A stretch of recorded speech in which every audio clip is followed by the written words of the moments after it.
If you've been following Sade Robinson's case with me, then you'll know on August 1st of 2025, Maxwell Anderson was sentenced to life without the possibility of parole for the murder and dismemberment of Sade Robinson. She was only 19 years old when she went to meet up with him for a first date on April 1st of 2024, and she was never seen alive again.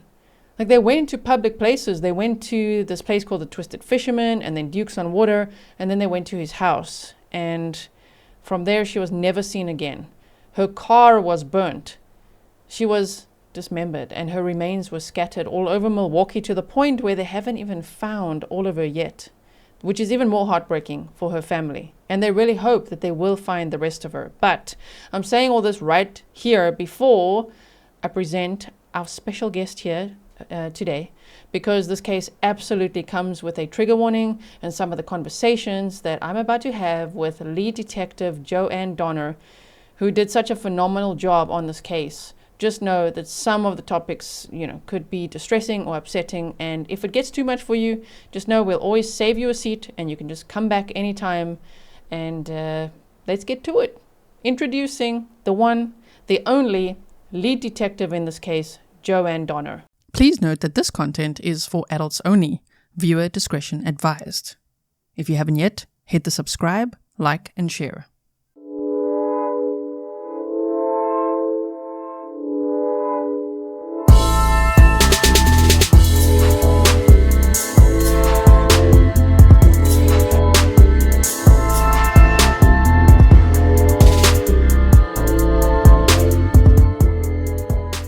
Firstly, I'd like to welcome Detective Joanne Donner to our show. Thank you so much for being here. And my first question, which I'm sure everyone wants to know, especially if they didn't watch the trial with us, which most did, is can you share a little bit about your background as a detective and what led to you taking the lead on Sade Robinson's case?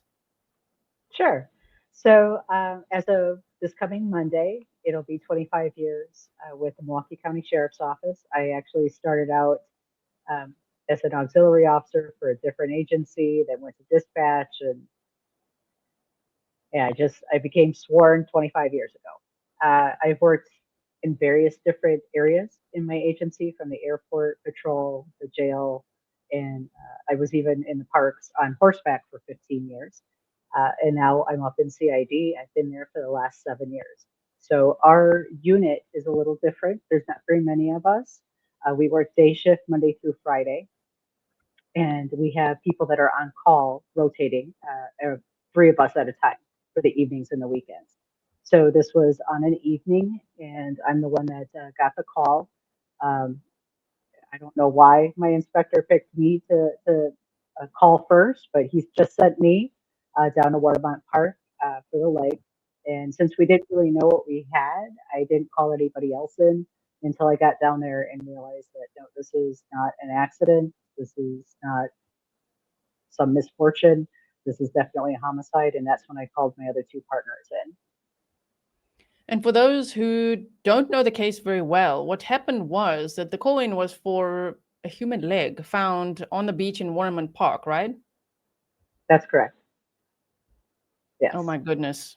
I mean, that is quite the call out when, you were probably thinking, I wonder if I'm going to get called out tonight or not. And that Right. became Right. such a massive case. And I'm sure the Grizzlies would agree. We love all the detectives, but we're so glad that you got called out. You were definitely an audience favorite throughout the trial. And I think your work is incredible. Thank you. I appreciate that. So now with this case, can you walk us through how you first connected Maxwell Anderson to Sade Robinson's murder and what role her phone played in the investigation with the Life 360 app and leading you to his home? Yeah. So I got that call in the morning from a Milwaukee police officer who has incredible instincts, right? She's the one that saw the welfare check for Sade and tied together the arson of her vehicle. She felt that something just wasn't right and that it might be connected with our human remains. So she called me, gave me that information, and had it not been for that, we would have been behind the eight ball on identifying who this leg belonged to. So major kudos goes out to Nora and her really good instincts. I actually put her in for an award for those instincts.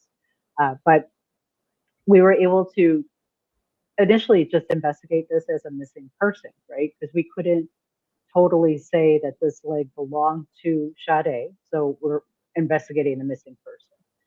That allowed us to get exigent circumstances, those phone records. It gives you the areas where she last was, you know, in the last 24 hours or whatever it might be. And it also gives you those text messages. So we knew that the last person she text messaged with was Maxwell Anderson, and that they had obviously set up a date.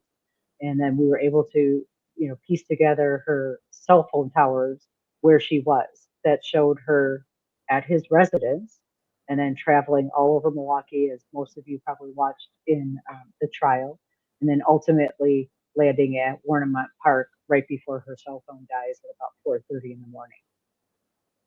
I mean, what an incredible investigation. And as you say, the instincts to be like, okay, wait, someone was just reported missing and you found these human remains. And as we know, in the days following, more remains were found. I mean, it really was incredible intuition, detective work, everything coming together, and Sade's own phone with that Life 360 app and the cell phone pings. It just all, it was all the puzzle pieces coming together. Yes, so that first day was huge. It really was. Yeah. I mean, and initially, I'm sure you didn't realize how big this case would become, right? I mean, it's just unbelievable to think. It's horrifying to think what Maxwell Anderson did. And it was even worse to hear him say at his sentencing that he is innocent of these crimes and he hopes that true justice will be served, that you get the right person. Based on everything that you investigated, are you and your team confident that you have the right person? I would like to start by saying that from the bottom of my heart, my deepest and most sincere condolences go out to Sade's family, as well as everyone else affected by this tragedy. That being said, Your Honor, I took this to trial without ever once trying to make a plea deal of any kind, because I did not commit these crimes. And so I plan to appeal my convictions, while I hope and pray that further investigations not only prove my innocence, but find and deliver true justice. Anything else you wish to say? No, ma'am. Absolutely. Absolutely. I mean, I realized that our case was largely circumstantial. However, there were so many different layers of circumstantial evidence that there's no logical story you can come up with that would be able to explain away all of those pieces of circumstantial evidence. It was too much, way too much. So it's definitely him. Yes, and what an incredible case that it is such circumstantial evidence, but it just came together so well. But again, it's because of your great work, you and your team, you, the lead detective, and everything that you all did. There's a lot of people, though.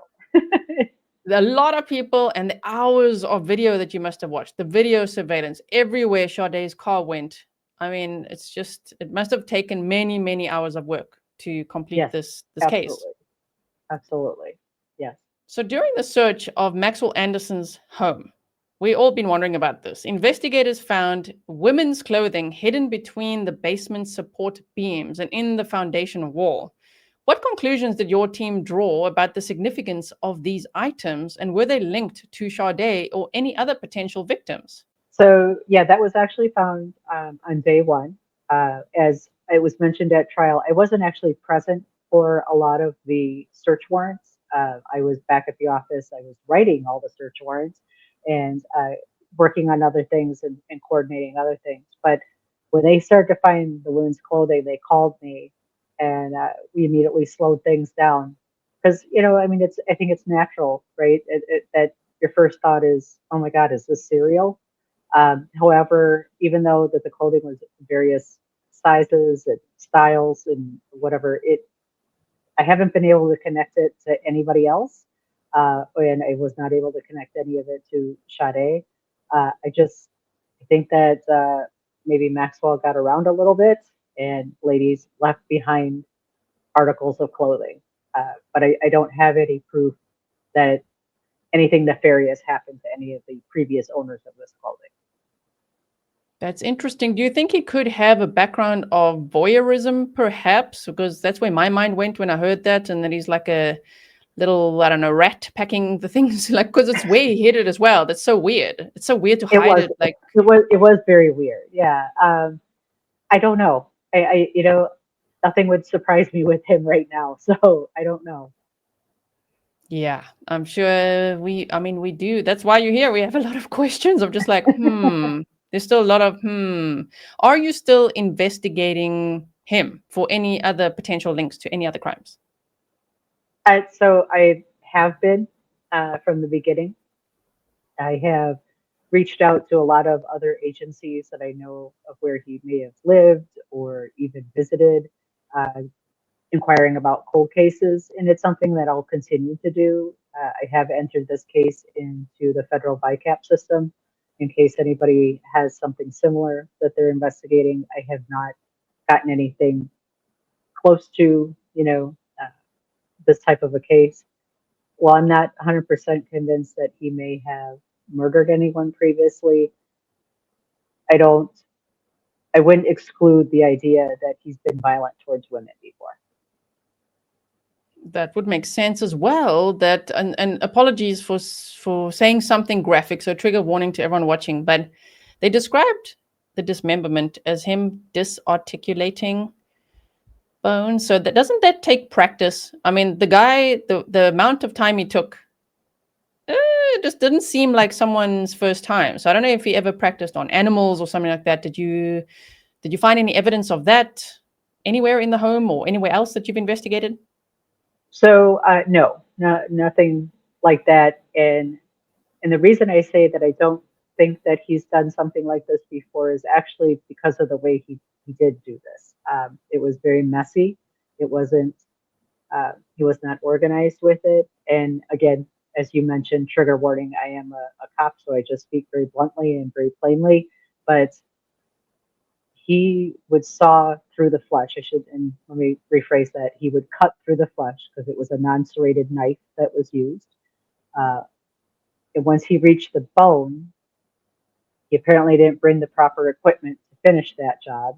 He just used some implement to break the bone to be able to get through it. So it was not cleanly cut. He did not do this around the joints. It was through the bone. So it was, like I said, I think it was very disorganized. Okay. So I don't know how we are to feel about that because he's so scary, whether it's his first time or he's done it before. What a scary crime to think of. And to think that this was Sade's first date with him, 19 years old, first date, and that this could happen in this world is just so scary. So a confidential informant reported that Maxwell Anderson showed them a basement room with tarps and a sanitation sink, allegedly stating that he planned to kill Sade Robinson there. How much weight did this informant's statement carry in your investigation, and were you able to corroborate it with physical evidence? Okay, so the prosecution has avoided discussing this particular topic, so I'm going to respect his wishes, but I will say that information was investigated thoroughly, so you can kind of draw your own conclusions as to why it wasn't used at trial. Yeah, because from what we saw, just from the exhibits that they were able to show to the public, because we were all watching from all over the world, it just seemed like what they said with the tarps and everything. It didn't quite look like that. So we thought maybe either he cleaned it up or he changed it or whatever it is, or the story just didn't pan out. So, okay, so blood was found in Anderson's home, but it was determined to not be Sade's. Did your team identify the source of this blood, and how did it factor into your understanding of what happened at the house? So yes, a lot of it was tested and it came back presumptive not human. We did take some samples of that. It was canine, and the ones that were human were his. So there was no other DNA or blood that was found at his home that belonged to anybody other than him or his dogs. And I should expand on it a little too. This wasn't like some big bloody scene or anything like that. It wasn't even droplets. Had the crime lab not pointed that out, I would have not even noticed. It was tiny, tiny specks of blood. They did an incredible job to even find it. But yeah, none of it had anything to do with this case or any other person. Okay, so that's good to know. And I know a question that came up almost in every day of the trial, since we heard about that, was, are the dogs okay? Because I believe he had dogs, and he talked about digging holes in the backyard for the dogs to sleep in, and that raised a lot of red flags for all of us. So are the dogs that he had, are they okay? Yes, they're with extended family members of his. Yes, they're fine. Okay, even I can breathe a little easier, because we weren't so sure. I'm an And animal about lover that, too, so I get it. yes, everyone's always, when it's cases like this, you're like, wait, but now where are the animals? Where is everybody? So I'm glad to know. Okay, even though there was a speck, a tiny, not visible Yes, to the naked eye, maybe a little bit of blood like from a dog. It wasn't anything right. No, to be concerned about. no. Okay. And so about the holes in the backyard, do you know why there wasn't more focus on that? Because I don't think it was dug up, or the whole garden. We were thinking, is the whole garden going to be dug up? What do you think he was doing with those holes in the backyard, and how did your searches there go? Okay. So yeah, this was where there was a lot of misinformation being spread uh, throughout the investigation portion of it, and it was really frustrating because I couldn't comment and I couldn't defend us and I couldn't explain. So now let me explain. um, so Maxwell has ADHD, and I understand that a little bit because so do I. And he will get brilliant ideas and he'll start something and he'll lose interest and stop. The holes in the backyard are an example of that. So several years ago, he got this idea he was going to do these holes and he was going to maybe make cellars and maybe connect it to the basement. And then he left them so that the dogs could lay in them when it's hot out because it's cooler that way. And he ended up causing issues with a neighbor. It just was a whole debacle. But these holes are several years old. That was the tenant told us that, and when we went in April, the ground is still pretty much frozen. It was very obvious they hadn't been disturbed at all. They had been there like that all winter. We did have canines that came through, cadaver dogs. They didn't hit on anything. We did sift through the fire pit that was in the backyard, and there was nothing there. The reason why we did not dig up the yard is that a search warrant will allow you to do a certain level of things. Heavy machinery and digging up somebody's yard is going to require an addendum to a search warrant. And we did not have enough probable cause to get that. At that time, it was pretty obvious that there wasn't a big bloody scene in the house. There wasn't anything that showed that that something might have taken place. We obviously later pieced together that it did. And then even later, we found out, that's when we realized that no, she was probably dismembered at Warnimont Park. There was no reason to dig up the yard. And I can't just ask, I would not have been granted a search warrant based on where there's all these different women's clothes. So he must be a serial killer. That's not going to work. I need more than that. So I never rose to the level that I could get a warrant for that. Okay, so that makes sense as well, and actually also brings about just a little bit of relief in such a horrifying case, that the holes were not like dug for as little graves or something, that he was actually No. busy with projects. Like I think the defense mentioned Yeah. that he was busy with lots Yeah. of projects in the backyard that were Very, kind very of all over the bizarre place. project, but yes. When you searched Maxwell Anderson's home, how many searches did you conduct? Why was the house released when it was? And was there anything that happened in between certain search warrants, like, I don't know, his dad fetching things? People were reporting on that. Right.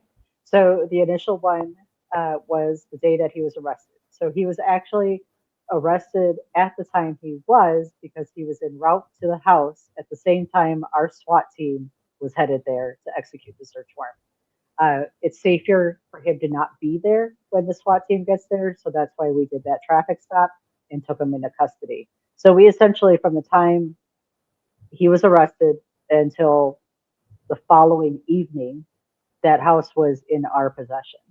Initial search warrant, like I said, it took 2 days. It was secure for the whole time. We then released the house after we determined that we did not need it anymore. Over the course of the night, we developed new information that included finding all that bus video and what he was wearing. So we went back the next day with a new search warrant. We take exit photos after we're done with the search warrant. And it was plain to see that no one had disturbed anything. Nobody had been there. Everything was still right where we left it. Looked for the clothing, and then exited out after that one was complete. The third search warrant was done probably about a week later. That was based off of some other information. And yes, his father had been in the house and had been clearing it out, getting it ready for sale. But it didn't matter. He wouldn't have removed anything that we needed. We were looking for something different, and there was no way that he would have been able to contaminate that. And I also wanted to examine that sofa a little bit better as well, and it was still there. Again, he wouldn't have been able to contaminate it. Our testing, even if he cleaned it, our testing would have still found blood if there was blood to be found. And we also took pieces of that sofa along with us on that search warrant too. So yes, it was released. Yes, he was in there, but it in no way contaminated any of our evidence. And I know a lot of people don't understand why we didn't hang on to the house. We had no legal ability to hang on to that house. We did not find anything other, I should say, above and beyond what we already did find evidentiary wise. So I can't hang on to it forever. They have the legal right to sell it once we release it. So it is what it is. And so new people living there, right? Someone bought the house, new people Yes. living there. Okay. Yes. Okay. And did you interview Maxwell Anderson? I did not. He immediately asked for an attorney. Okay, that is his right. That's what people always say. Don't speak to the police, immediately get an attorney. So he did the right thing with his rights. But I mean, that is unfortunate that we will not see a police video interview because we always want to see that, to see what on earth. But then again, I don't know if you would say anything that's true, because it seems either he's removed from reality or just completely takes no responsibility for the crimes that he commits, as we saw even on the day of sentencing. Yes, I think the judge described it perfectly. Maxwell seems to have his own version of reality, and if the actual facts don't fit, he tries to bend them till they do, or he tries to gaslight you into him being the victim and don't look at those facts. So he's definitely a narcissist. So based on the evidence we were just talking about, because you said you took some samples from the couch and all of that, and there were also photos of Sade Robinson on Maxwell Anderson's couch and the timeline of her phone's movements. What is your theory about what happened to her at Maxwell Anderson's home on the night of April 1st of 2024? Okay, so this is just a theory, and this is my personal opinion. Okay, so let me just put that out there right now. I believe that she probably thwarted his advances, and we know from his previous criminal record that he has a bit of a temper, and I think that he, especially combined with some alcohol, which he had been drinking a lot that night, that he didn't like that answer, and I believe he strangled her. And my theory is based on that would explain why there was no noise, why there was no blood, and why he cut her head off the way he did. So you don't think that he incapacitated her by like spiking a drink or something like that at the house? No, her toxicology came back negative. Okay, because people were wondering about that still, even after that evidence at the trial, especially because she, on the video surveillance at the Dukes on Water and everywhere they went, the Twisted Fisherman, Dukes on Water, she was seen carrying her drinks into the bathroom with her. So she was very smart to do that, to think no one's going to spike my drink. So we were all Right. wondering, I wonder if he tried to, or if he thought, well, then I'm going to get her into my house and then I'll incapacitate her there. But your theory actually makes a lot of sense. Even though you said, disclaimer, it's just your theory. That is But correct. yeah, how terrible. My goodness. So the discovery of a Crown Royal bag with a woman's ID and a notebook with women's names in Maxwell Anderson's home raised some concerns. Did these findings lead to investigations into any other potential crimes or victims connected to Maxwell Anderson? We reached out to the woman on the ID. She's alive and well. She had just lost her ID at some point. She doesn't even recall when it was. And then the ladies in the notebook, same thing. I was able to, track them all down, and all of them are fine as well. So odd, but no, nothing criminal. Okay, and a lot of people had the question during the trial if he's at all connected to Janiyah Walker's case, who's still missing. She also worked at Pizza Shuttle. She was very close in proximity to all the points in this case. Is there any connection there that you could find? No, so Janiyah Walker is the city of Milwaukee's case. So I don't have access to that. However, we found absolutely nothing to do with her place of business where she worked being related to this case. Had we, like he was a customer there all the time or something like that, I might be more inclined to think that that's a possibility. But since Pizza Shuttle has absolutely nothing to do with our case, I'm not inclined to believe that the two are connected. Okay. And what do you think he was carrying in his backpack the day that he was spotted on that video surveillance on the bus? It looked heavy, and it was a huge backpack that he was seen walking around with. So and they never found it, right? So what do you think was in there? Right. Again, this is just my opinion. I'm just speculating. But I believe it was his clothing, his personal clothing, because there was no DNA other than on the zipper pull on that gray jacket that he was wearing on the bus. So I believe he took a change of clothing with him and changed out of whatever he was wearing down at Warnimont Park, because that's going to have her DNA on it, and changed into what we saw him wearing on the bus. So that's what I believe was in that backpack. So you don't think tools or any other human remains or anything like that was in the bag? No, I think the tools he probably discarded in the lake as well.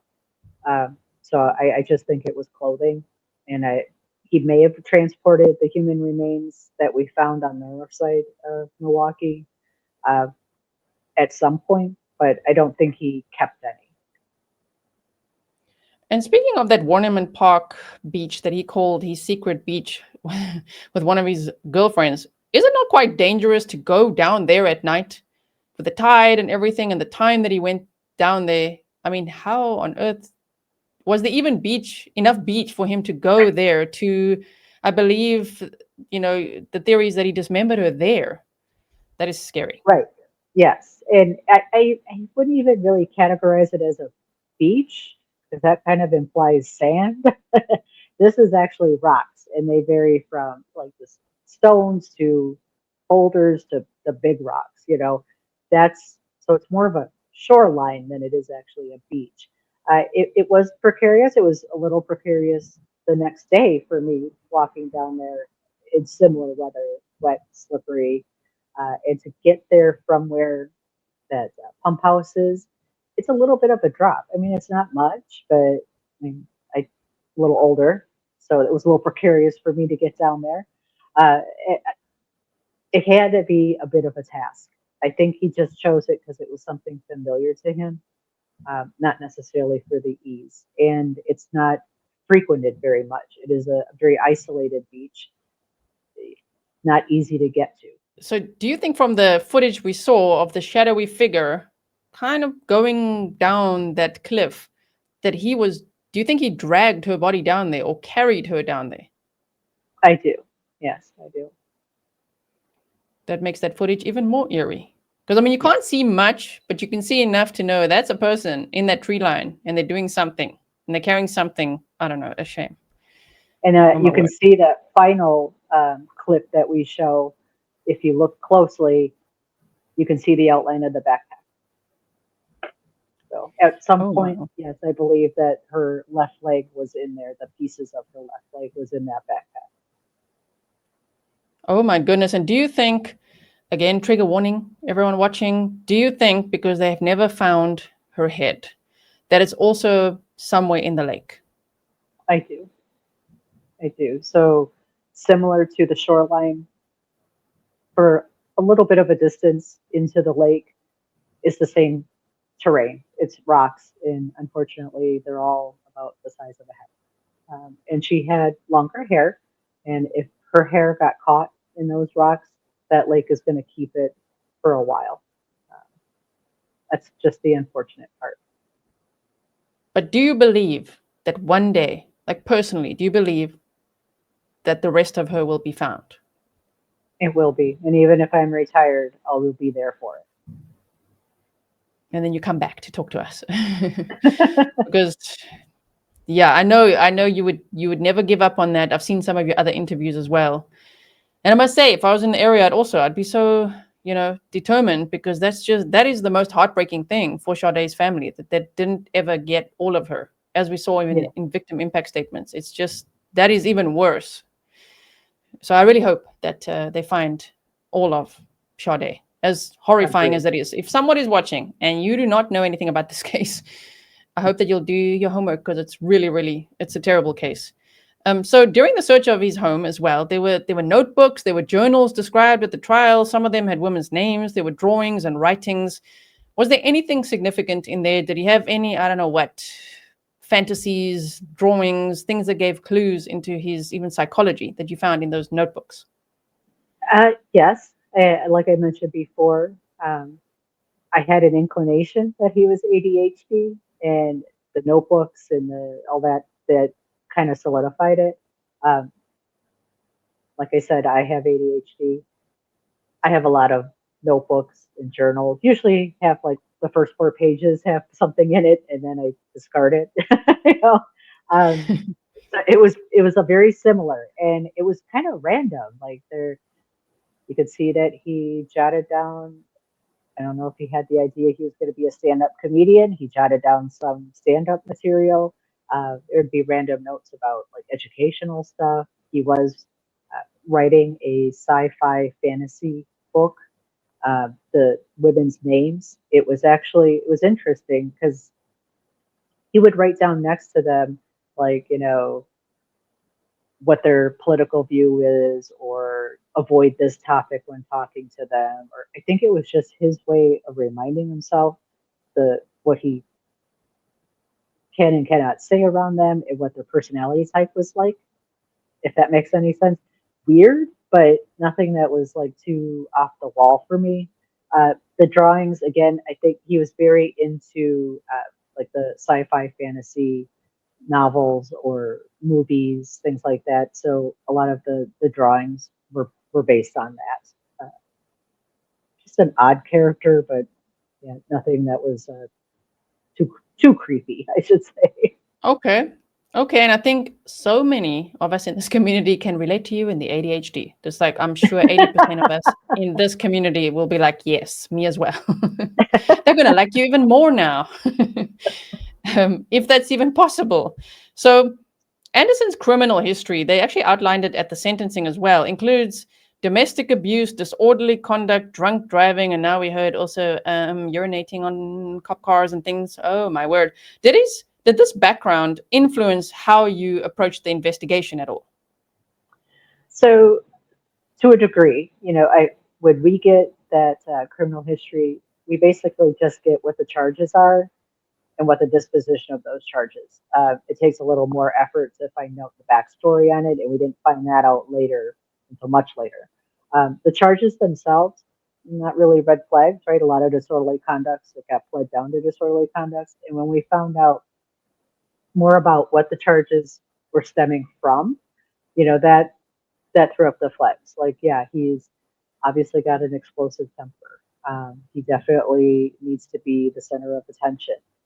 It's got to be his way. He thinks of himself as the smartest person in the room. So, you got to go with what he says. Yeah, that's what I gleaned off of all those different arrests, and especially his actions after those arrests, such as urinating in squad cars or wherever he felt like.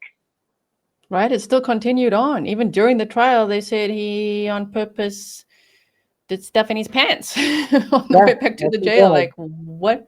And I think they said there were 21 disciplinary citations or whatever you call it in the jail. So he's continuing on with that behavior. Oh Yes, dear. yeah. It won't go well for him. The issue in his pants was day one of the trial. Day one of the trial. Oh no. And was it one of your colleagues, or how did you hear about that? So the jail is run by the sheriff's department, so we're kind of all under one umbrella. And in our office is a correctional officer investigator. So he's the one that would tell me, like, "Oh, Anderson acted up again. Oh, he did this again." You know, so yeah, that one I heard about right away. Oh my. And why did he do that? Is it something rebellious or an accident? I think it was more like a tantrum. While he was gone, they did a cell inspection, which is just common. It's a normal thing that the jails do, and he didn't like it. So that was his way of dealing with it. Wow. Oh dear. So also you mentioned feeling that Sade left a trail for you to follow. Can you share more about how her presence guided your work and what this case meant to you personally as the lead investigator? Yeah, I think it really did.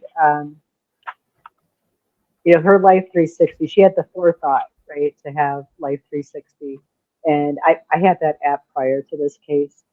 But since this case, I have bullied all of my friends that they have to have that app and they need to add me into a circle. You know, big advocate of it now.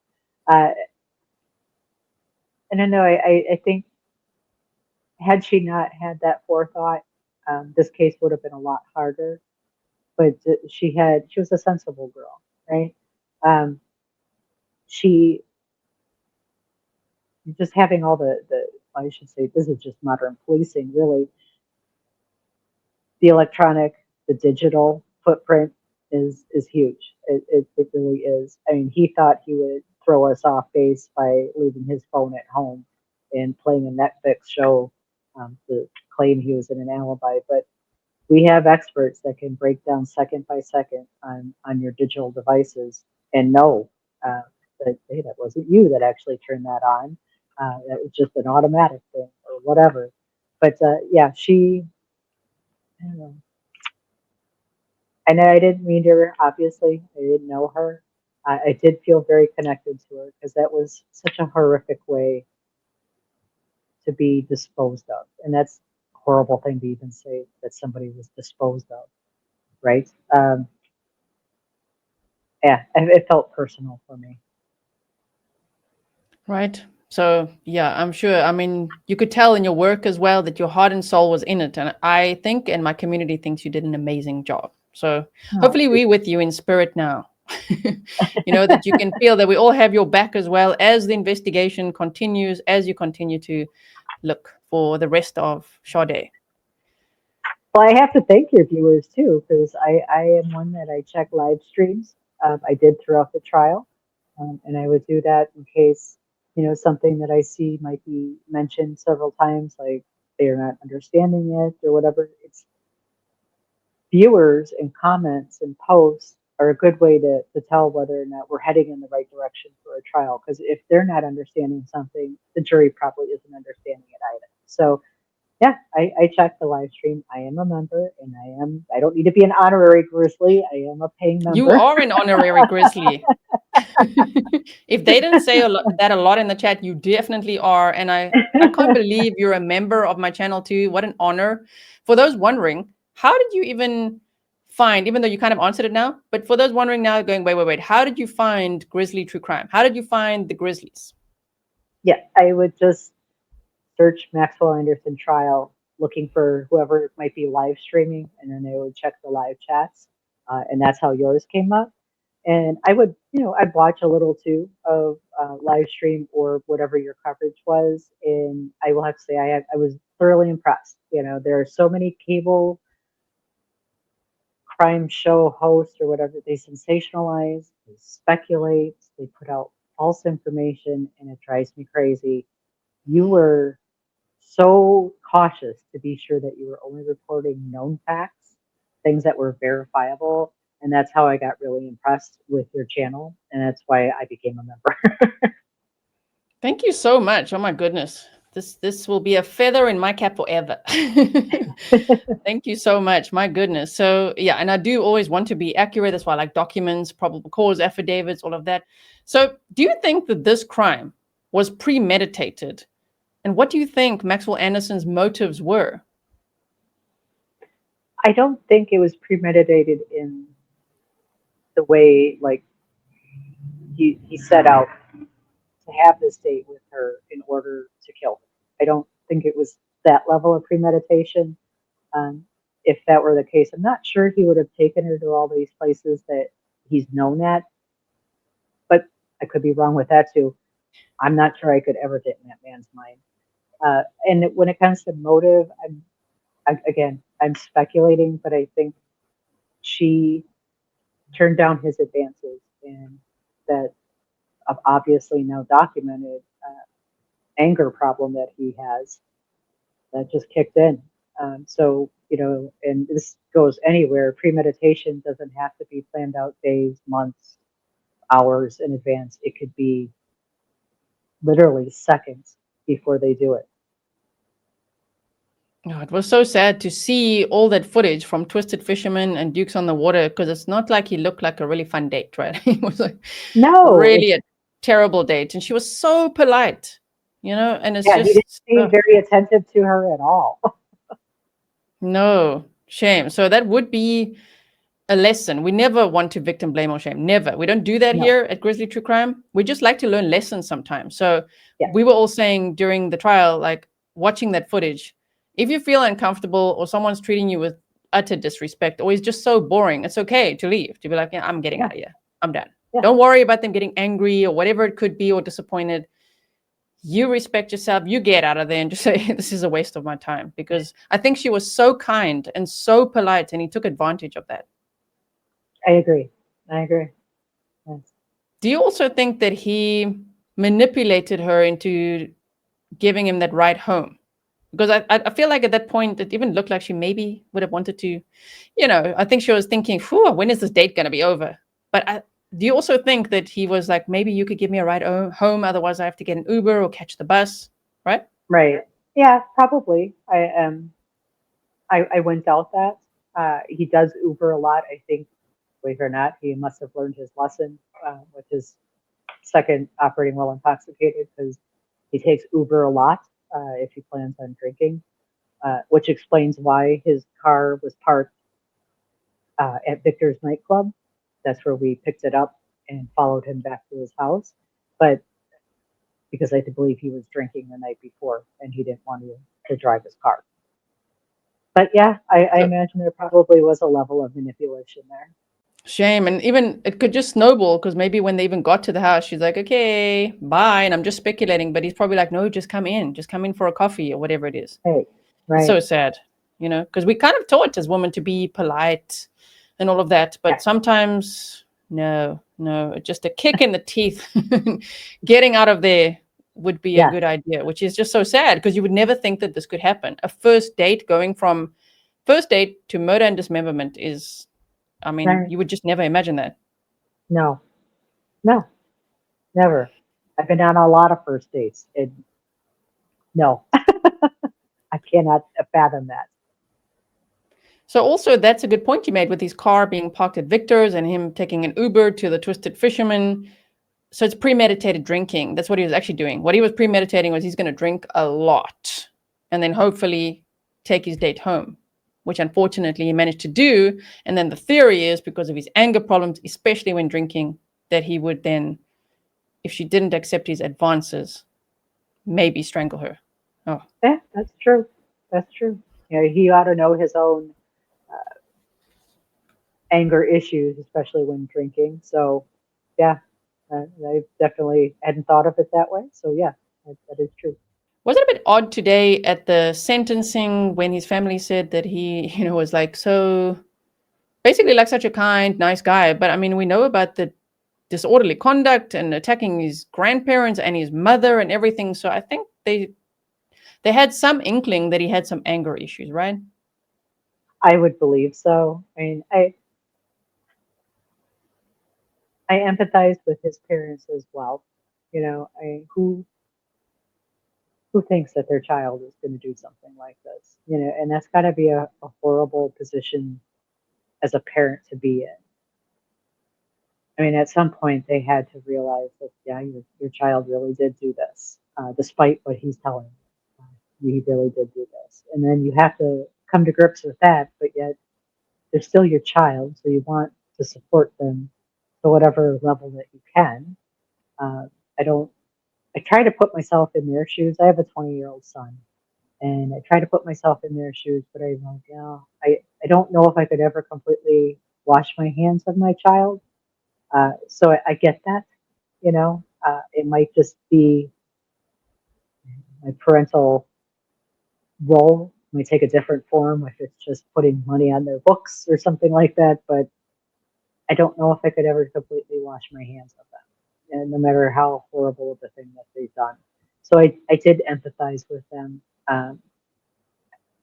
They didn't do it, maybe he didn't have the best childhood. I have no idea. I don't really care. I think there are people that come from horrible childhoods that grow up to be amazing people. Sade was one of them. Her childhood wasn't necessarily the best, but look at what she managed to accomplish. So I don't know. Yeah. Yes, and 19 years old, almost getting, she was just a month away or so of getting her criminology degree, and then she wanted to work for the Air Force as well. So, I mean, she really had her whole life ahead of her and a very bright future. And what an unfortunate event to meet Maxwell Anderson. So also that what you could see that Maxwell Anderson has no empathy, no regard for others, because it makes it even harder for his own parents when he doesn't accept responsibility for what he did. It's difficult for everyone and his parents, right? Yes, yes, yeah, definitely. They've gotten threats, and I don't really think that's fair. Um, Again, they didn't do it. I mean, it's unfortunate that they raised this young man, but they didn't do it, and they obviously didn't. They care enough. They made sure he had a rather pricey attorney to have the best defense possible. Not that there was much in the that they could defend, but they tried. But yeah, you just can't blame them. It, it's sad all around. It's sad. Two It families is. lost And their children.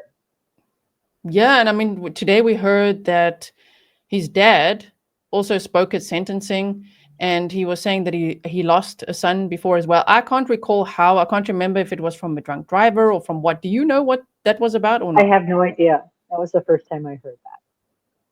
Shame, but that Yeah. must be even worse to already lose a son. And now Hmm. you have this son who's accused of doing these things and now convicted and sentenced to life without parole. That must be tough. Right. I agree. It has to be. So, is there anything else that we didn't address in this investigation and in this case that maybe you want to talk about? Um, no, I guess I maybe to answer a couple of questions that I saw in the live streams of the trial. I am completely aware that I look like Betty Davis, and this is my natural color. I developed an allergy to hair coloring, and I stopped coloring in 2015. So this is all natural. I can't put any color on it, so this is my natural gray. Okay, yeah. People were very, very busy complimenting your eyes throughout, throughout the trial. They're like, "Oh my word, she's so stunning. Who is that?" So I'm I sure did you try saw that. to. You can see this is actually my vintage store. It's my retirement plan. So I love surrounding myself with vintage. It's always been my retreat. It's my little escape, so to speak. I wore vintage every day during the trial because it was comforting to me. from the first day that was a completely 1940s ensemble all the way up to the press conference that was a 1940s men's pie, so, and everything in between. Uh, Oh, this is where you could usually find me when I'm not on a case. And sometimes you can find me in the back room working on a case. okay. So is it okay if people know the name of your store and where it is? Sure. Yeah, it's in South Milwaukee. It's called Dupree's Vintage. I have a website. A lot of my stuff is on there. I deal mostly in clothing, but I do have some housewares and decor as well. And then there's a little therapy, I guess you could say. Well, vintage, my horse is my therapy, but I have a new thing that I'm doing and writing. So I am writing a book about my experience with this case. My goodness, we can't wait to read that. You better keep us in the know. Yes, When you definitely. are a member. We'll see you at the next member stream. But please do definitely let us know when you finish your book. Do you have any sort of deadline for yourself of when you would like to publish that? No, my agent would like to see it as quickly as possible, so it's out next summer. But we'll see. We'll see how quickly I can get things on paper. Oh my goodness. Okay, we will definitely be reading that. I know I'm speaking for everyone, and I know they will though. They're going to be so excited to hear that you're writing a book and your vintage store. I'm sure people now I'm jealous of them because if they live there, they're going to visit. They're going to see your vintage store. I also want to see it. It looks beautiful just from what we can see just in the background there. And how amazing to hear that you wore vintage outfits. Everyone did compliment your outfits. I'm sure you saw that as well. Never mind your lead detective work, but they're like, wow, like your hair, your makeup, your outfits and everything. So it's got an even better background story. My goodness. Yeah, it was, Do you have like I said, this is my comfort zone is wearing and styling myself in vintage. I do pinup contests. I own several vintage cars. So yeah, this is me outside of work.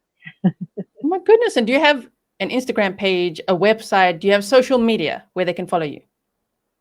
Yeah, Dupree's Vintage is on Facebook, Instagram, and I do have that website as well. Yeah.